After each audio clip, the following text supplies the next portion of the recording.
Today, we're speaking with an iconic brand founder in the California cannabis industry. Tell me, boy, you make me so bored. You need to walk the other way. I tell you once more. Please get out of my way. I don't want you no more. We're done here, boy. I know you think you're so fine, but you can't see clear. I've been walking to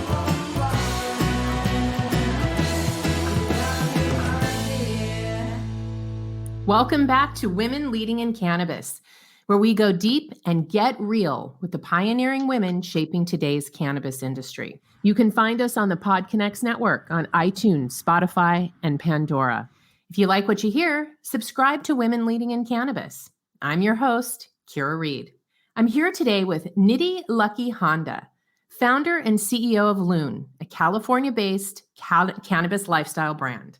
Welcome to the show, Nidhi. Thank you so much for having me. I'm so happy to be here. I'm looking forward to talking with you. Prior to founding Loon in 2018, Handa acquired years of experience in luxury brand communications while residing in Boston and New York. Handa then parlayed her business acumen and brand marketing repertoire to celebrity talent management in Los Angeles.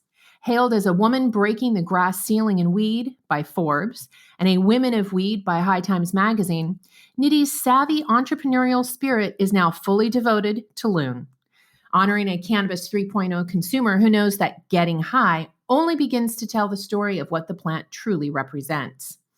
Handa is a formidable force that is propelling a multitude of topics like inclusivity, restorative justice, and cannabis etiquette forwarded within the space. As a woman of color, Handa has dedicated her career to building a cannabis brand that will not only disrupt the dispensary shelf, but also raise the industry standards for workplace culture, representation, and social equity. Through Loon, Handa is on a mission to revolutionize the cannabis industry from the inside out and establish new consumer ideals for the industry. All right, Nidhi, Loon is definitely a star in the California cannabis market. How did you come to find yourself in cannabis from celebrity talent management? Oh, well, first of all, thank you for saying that. I think that the real founder, head in the weeds, no pun intended, journey is that most of us are just behind a screen or on a plane or in a manufacturing facility or dispensary, and it's hard to sometimes get the zoomed out macro perspective. So it's a very nice compliment. I came to cannabis really as consumer first. I have been consuming since I was a teenager. I was really excited when California went rec and, was so excited and also / a little disappointed in early dispensary experiences from a brand perspective. I consider myself a brand geek. I love all things brand. I get excited about thinking about why and how brands build relationships with consumers. And I was excited to find the brands that were going to speak to me, and that just wasn't happening. So that was really the catalyst for me, and very, very sort of low to no expectations of what that would mean in terms of my involvement in the industry. And I think that bode well for me in hindsight, because, I was not looking at the space like, oh, how can I get into this thing? And what can I do? And, how can I make money? That was not my journey at all. So now you are the founder of Loon. Give us kind of the 360-degree view on the company. Where are you located? How big is it? What is your mission? What is your workplace culture? And what's next for you this year? Oh, great questions.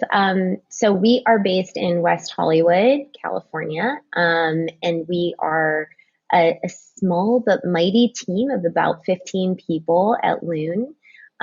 We are in about 180 dispensaries in California, and call it maybe a dozen delivery platforms. And delivery is a big part of our business. So we we celebrate that delivery part. I'm personally a delivery consumer, so I love, and particularly through COVID, excited about that space.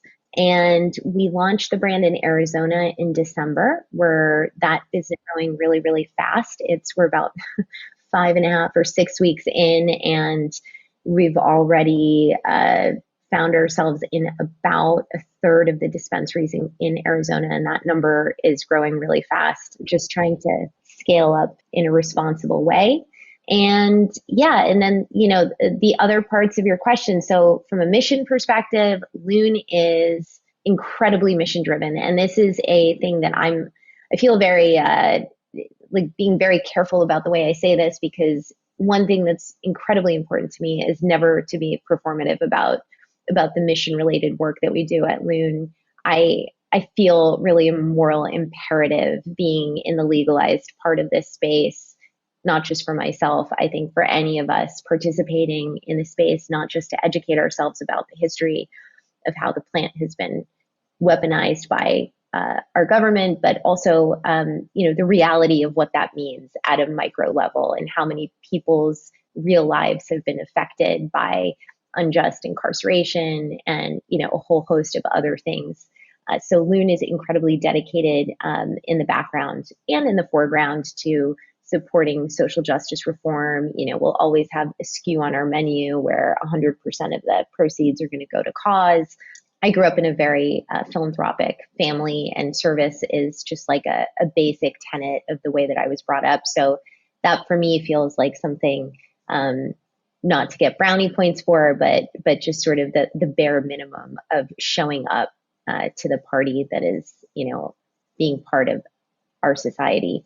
And I think you asked me about work culture and, and what the vibe at Loon is. It is honestly, if I was to, if the entire world was to just stop selling weed today, and I had to retrospectively look back at the biggest pride points of my company and what I've built, it is by leaps and bounds my team and the culture that we're cultivating at Loon. I get really a little weepy when I think about how I've been so lucky to somehow find myself surrounded by such, lit from within, kind, conscious, and thoughtful humans. We spend a lot of time and energy at Loon talking about value system, what's important to us, how we want to, authentically storytell and celebrate not only this incredible plant, but the dynamic, creative ways to do that. So culture is a huge thing in our company. We are super silly, creative, food-loving, and dog-forward people. We have 5 dogs in our office pretty much at all times at Loon, and we all share a lot of common interests in talking about what our next meal is going to be, and what dog park is the best one to take our pups to. So that's the vibe. And what's next for you this year? This year's all about footprint expansion. So we have some aggressive goals. We're looking at 6 new markets this year, and it's in cannabis we have to have equal parts crazy and wild, insane expectations, and we have to set super high bars and simultaneously at all times be ready to pivot, because that is our industry. Our industry is constantly evolving, not just market conditions, but of course the regulatory environment, and then layer on top of that, we're still inside this pandemic. But yeah, big goals for this year are putting the flag down in 6 new markets. Very cool. So let's talk about being a woman in the industry. And as a woman of color, how has cannabis compared to your experiences in the luxury and entertainment worlds?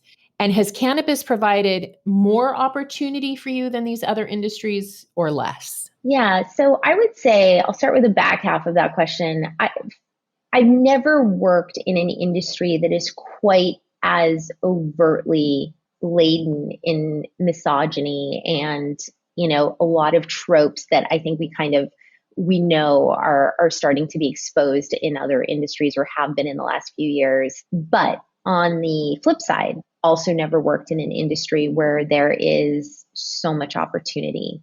I think that the reality is that the two things kind of come hand in hand.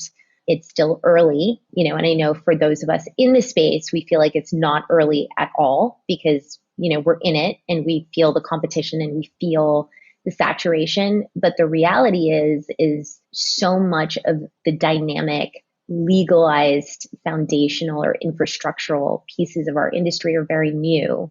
And that I think has enabled a lot of these sort of misogynistic / racist / a lot of other things to just persist. It's interesting. So my experience, and I can only speak from my own perspective, I've seen a lot of crazy, insane stuff. It has not been the warmest or fuzziest welcome ground, and simultaneously has been the most exciting, fastest growth, incredibly rewarding thing I've ever done. There's a lot of crazy juxtapositions in weed, in the business of weed, and that's just what it is. I'm about 4 years in now, and I still every day I'm like, oh, okay, all right, yep, okay, this is what it is. It's never quite going to be, something I get used to because it's hard to wrap your head around these sort of, I live in Los Angeles, we're in the middle of the sort of the wake of the Me Too, I won't say movement, but the wake of the Me Too introduction. And it's still very prolific and it should be forever until we don't need to talk about it anymore. And, at the same time, we still see a lot of active misogyny and racism running rampant in our industry on the same streets, in the same spaces. And it's weird. I don't know a more articulate way to say it than that. Well, as a founder, as the head of your company, have you found it challenging when you're representing your company, when it comes to deal making, when it comes to raising funds?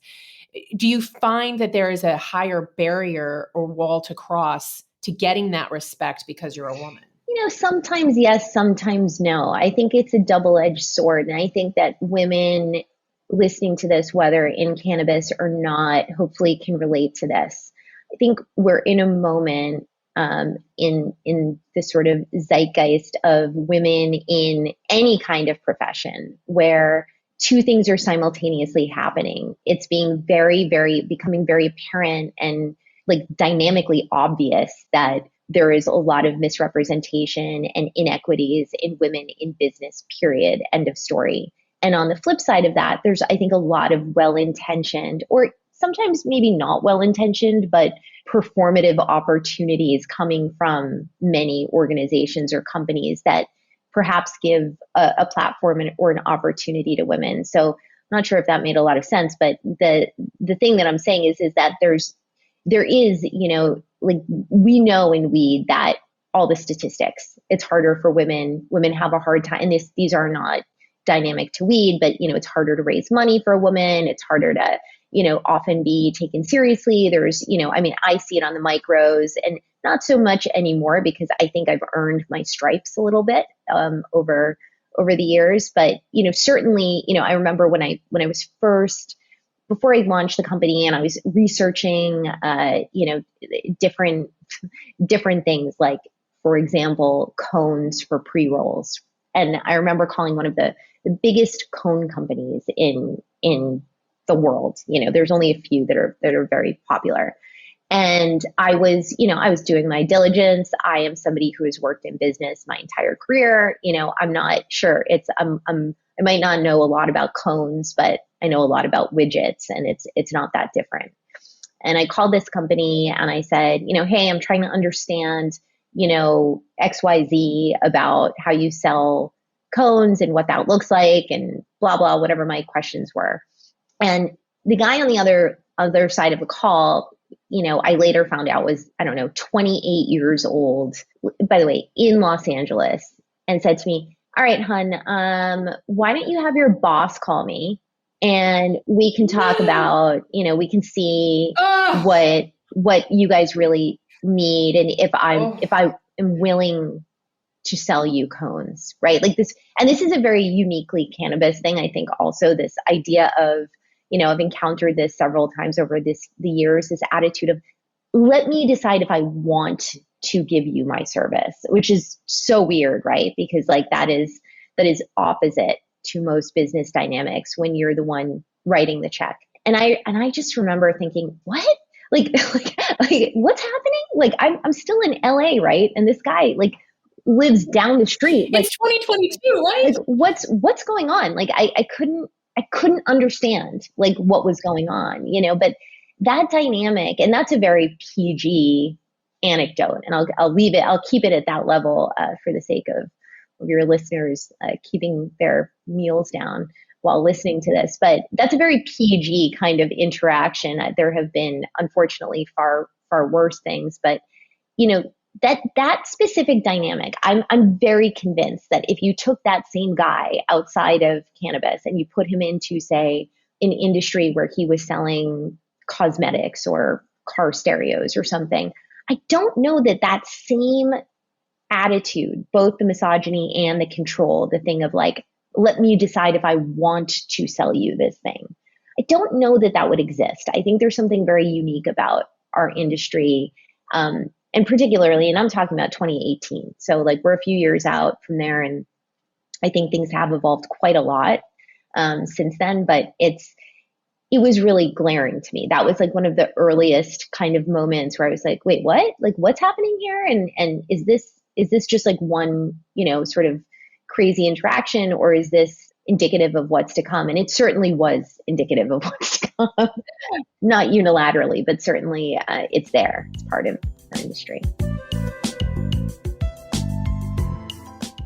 I have asked pretty much every woman who I've interviewed over the last year and a half a similar question, being a woman in the industry. And not one of them has said, I don't have a negative story to share with you. And even, as recently as this last year, stories of just mind-boggling misogyny. How are we living in this day and age, in this state, with this awareness? And this just happened to me. It's really, it's shocking and concurrently also sad how common it is.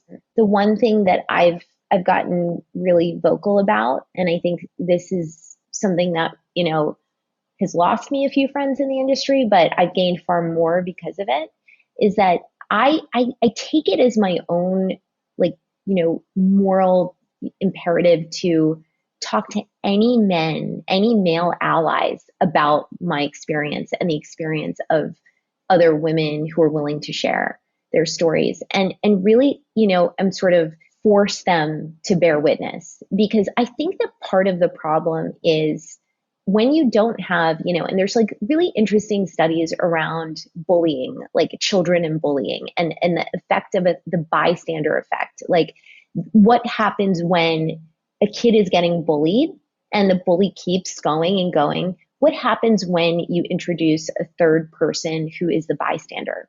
And even if that person doesn't actually do or say anything, but just stands and bears witness, there is this amazing thing that happens where the strength, like wherever this bully is deriving his or her strength from, somehow seems to weaken.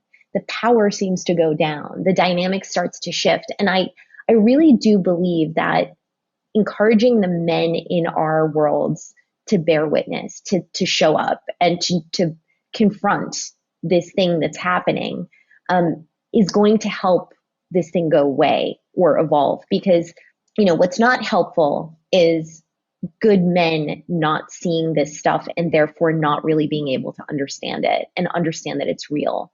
And that's not just in our industry, that's in every, in every space, in every, home, and every woman that's living in, with domestic violence or anything, and I think that it's been, that's been really interesting for me, because I think gained a lot of friends, allies, and just genuinely like seen a lot of good men in this industry kind of rise up through the kind of like being empowered by this thing of like, oh, I've seen this thing. You're not crazy. It's real.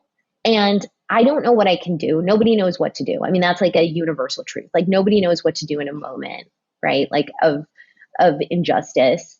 But I see it and I'm willing to stand next to you. And if that means I'm not going to support this XYZ company with my dollars, or I'm not going to, oh, there's a dispensary buyer who's locking female, salespeople in back rooms and threatening them. I mean, these are very sort of dynamics that actually I think COVID really helped with. They don't seem to happen. I'm like knock on wood. That I think is great. And I definitely am not saying that men are the answer to women's problems. What I'm saying is that we all need to do it together. Like there's no value of standing in a silo.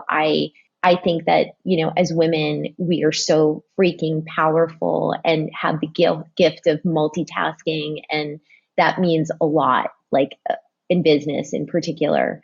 But by excluding or keeping the men out, I don't think we're helping the cause of changing those dynamics, because so much of why this still exists is because those good guys don't know what's happening, and therefore they can't give their opinion about it. They can't make their values known. And we're missing out on half the population when we don't invite them to this twisted, dark party that we're all in. Yeah, it's a really good point. My husband is a guy who would never do anything like that. And therefore, when I tried to educate him about what was happening, he had a really hard time understanding that it was actually true, because he's not somebody who would ever do things like that. And I think that that's true about a lot of allies who are men. I mean, they would never behave that way. So they just don't see it. They don't expect that that's actually what's happening in the world, because they themselves would never behave that way. But it's true. Educating them is how they come around. As I've been leading women employed in cannabis for several years now, he's heard a lot of stories and is now firmly entrenched in the side of, we've got to support women in this industry better. I think it's also interesting what you said about bullying. And it made me think, one of the purposes of women employed in cannabis is to give women a sense of an army of support when she's the only woman at the table. And I think, my experience has been, I've talked to a lot of women who've had the experience when you're the only one sitting at the table and that misogyny enters the room. It's so easy for us as women to start introverting and, what did I do wrong? Or, kind of taking the blame on themselves, or being willing to bend to the bully. But if she knows that she's got an army of women behind her in spirit, it changes the game for her. She can be stronger. She can stand up for herself more, because she knows that it's not okay, because it's being reinforced by her peers, even if they're not in the room with her. So it's a really interesting concept to look at that from the lens of bullying. Thank you for sharing that with us. Yeah, no, I and I agree with everything you're saying. It's a very, unfortunately, it's a topic that's like folks don't want to talk about for obvious reasons. It's a buzzkill to, and I've had many moments where I've, felt like I have a great opportunity to start a conversation with a group of men or women or mixed company. And I know that it might bring the vibe down, and I don't really care, because I think that, when we're talking about our safety, when we're talking about our ability to earn equity, and I think that's really important, because I think there's some confusion about what it is that any minority wants, whether, gender minority or, it's crazy to say women are gender minority, because we're not, but we're certainly on paper are. And, it's crazy, this idea that we want some sort of handout. I don't want any handouts. I want to earn everything that I have, but I want an equal, or as close to equal, opportunity. And I know that that's not what life is.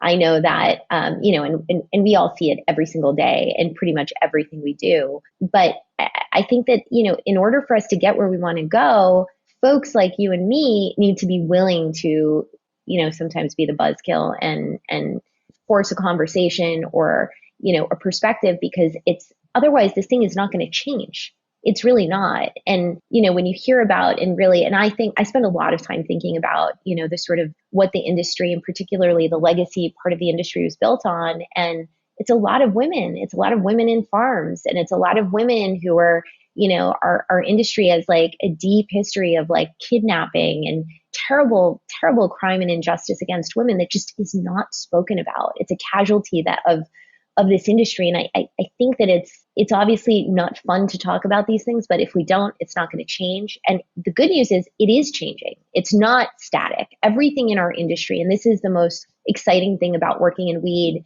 not just from this perspective, but from every single one is, if you don't like the way something is right now, just wait 5 minutes. It's like everything evolves so quickly. You bring a new product to market, you're going to get feedback really, really quickly because the hunger for, the consumer and the retailer to have new is so high that the ability to just get feedback quickly and to get movement quickly is like nothing I've ever seen before. It's really exciting. So, I certainly more good than bad, but yes, this is part of it. Let's talk a little bit more about social equity and representation in cannabis. What are some of the things you and Loon are directly participating in that are outside of your company? Are you, do you have volunteer days? Are you, what are your hiring practices? How are you changing the game when it comes to social equity and representation? And then where do you see the future of cannabis when it comes to equity and inclusion?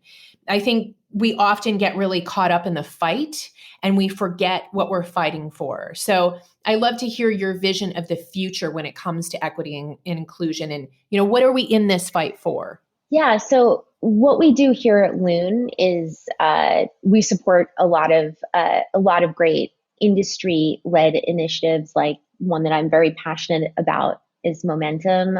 Momentum is an incubator or accelerator organized by the folks at Ease. It's a really interesting model.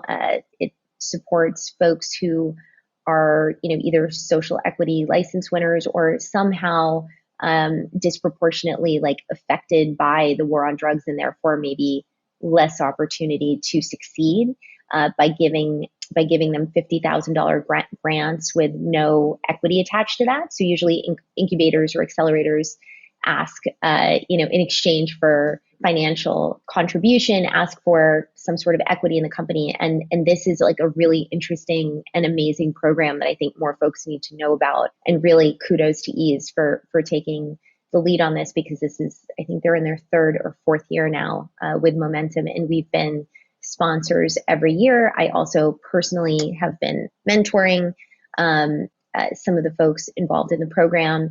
And, what's great is it's real roll up your sleeves, get involved, and help, whether it's a brand, a aspiring operator, whatever the sort of individual's view or desire in the industry, it's really help them get the resources to be successful. So things that are super expensive or onerous or seemingly outside of reach, like lawyers and compliance and, having access to, business modeling and sort of some of these, I'll call unsexier parts of building a business, and incredibly important and onerous.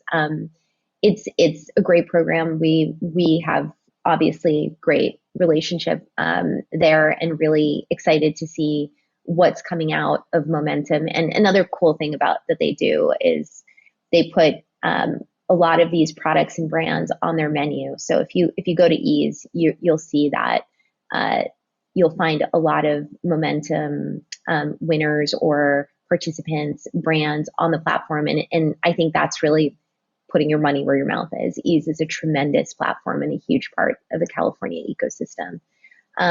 We also support a bunch of other organizations. One that I think everyone in our industry over 2020 in particular got really involved in is Last Prisoner Project. We got involved, I think, in 19 or maybe even 18. And I will say, and I think this is like an important thing for folks to think about, particularly new people getting into the industry or, cash strapped, cash constrained companies who want to get involved and don't know how. anecdotally, when I learned about Last Prisoner Project and was super interested and excited and wanted to get involved, I also had no money. I was really, it was early days at Loon, and I didn't have the resources to write big checks. And I reached out to the folks over there and I said, hey, we want to help, and right now we don't have the financial ability, but we've got other stuff. We're a super creative company. How can we help you? Can we help you make content? Like, what can we do? How can we show up? And, we were so warmly welcomed and invited to just be part of the party. And, we started making my amazing creative lead at Loon, Brian McCormick, and I put our heads together and decided, a great way to be of service is to create video content for some of the folks that LPP was trying to get out of prison. And one of those pieces of content was Michael Thompson, and it was a really sort of heart-wrenching video, short piece of content that ended up going really viral, shared by a bunch of celebrities, and watching the trajectory. And of course, we all in our industry know Michael Thompson is someone who has a happy ending after a very, very disproportionately and just wrong